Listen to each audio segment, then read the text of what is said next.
দেশের নাম কিরগিজস্তান।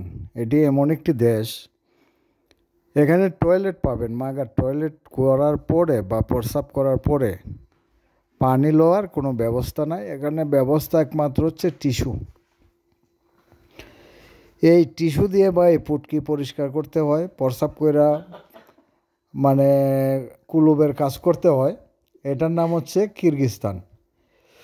তো এক হিসাবে ভাই ভালো মনে করেন যে পানি খরচ করতে হবে না, হাত ভিজবো না, গোয়ার মধ্যে গু লাগিয়ে থাকবো। এটি লইয়া সারাদিন আটবেন আর মনে করেন পুটকির চিপা ঘামবো আর আস্তে আস্তে গন্ধ বাইরিব। ঠিক আছে, এই হচ্ছে কিরগিজস্তান। এখানে অনেক সুন্দর সুন্দর টয়লেট পাইবেন, মাগার গোয়া পরিষ্কার করার কোনো সিস্টেম পাইবেন না, বুঝছেন? তো যারা যারা গোয়া পরিষ্কার করতে মনে করেন যে কষ্ট হয়, আলসামি করেন, তারা কিরগিজস্তান আইসা পড়েন। এখানে গোয়া পরিষ্কার করার থেকে বাইসা যাবেন।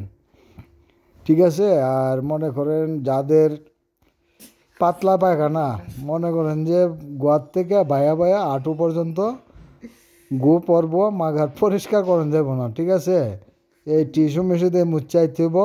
আমার রুমে আমার বাইক না একটা আছে, আজ্ঞা ঠিক মতো পানি লয় না, আর খালি গুয়ের গন্ধ করে, গুয়ের গন্ধ করে, বুঝছেন এই অবস্থা।